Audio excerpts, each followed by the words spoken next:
It's me, Bads Veron. It's another day, another ka-vlog-vlogan.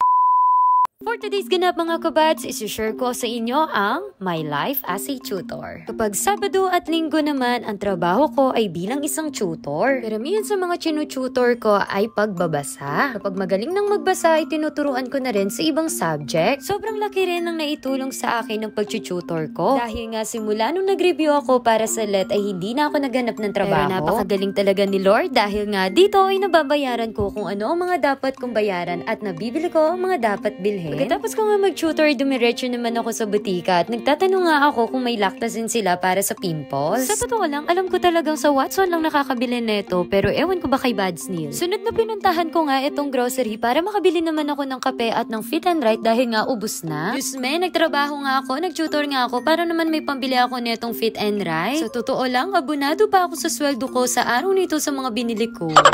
Pero malaki talaga ang pasasalamat ko dahil hindi na nga ako humihingi sa nanay ko. Pagka-uwi ko nga ay agad ako nakipaglaban dito sa mga mantika. Sa oras na nito habang nagluluto ako ay nakikipag-usap naman ako sa best friend ko. Sa totoo lang, nahihiya na talaga ako sa mga kaibigan ko dahil hindi talaga ako mahilig makipag-chat or makipag-call. Dahil kapag naumpisahan na ang usapan ay umaabot na nga ng 1 oras hanggang 3 oras. Pero sa totoo lang, kapag tumatanda na talaga ay nagiging busy na talaga sa kanya-kanyang buhay. Hindi ko nga alam kung kailan talaga namin makukulayan yung mga drawing namin.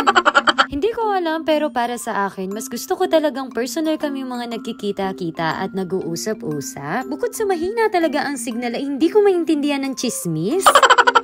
Pagkatapos kong kumain at magpahinga ay gumawa naman ako ng lesson plan at ng PowerPoint. Dinagdag ko na rin nga yung mga ipopost ko sa YouTube para sa mga lectures at para sa mga basa sa mga bata. Pagkatapos naman ay inaayos ko na rin ang mga gagamitin ko para sa school. Nilinis ko na rin ang kwarto ko dahil nga may susunod na tutor pa ako. Ang susunod na duty ko nga ay tuturuan ko naman kung paano magbasa. Chinek ko nga muna ang bata kung alam na niya ang mga letters at ang mga tunog. At inumpisahan na nga namin alamin ang bawat tunog ng mga letra. Ang kinaganda nga sa pag-tutor ay sarili mo ang oras mo at talagang nafofokusan mo ang bata sa mga kailangan niya. At syempre, mas nakaka-bless kapag mabait ang tutor mo at ang mga magulang, lalo na pag may ganito, lagi akong may pasalubong.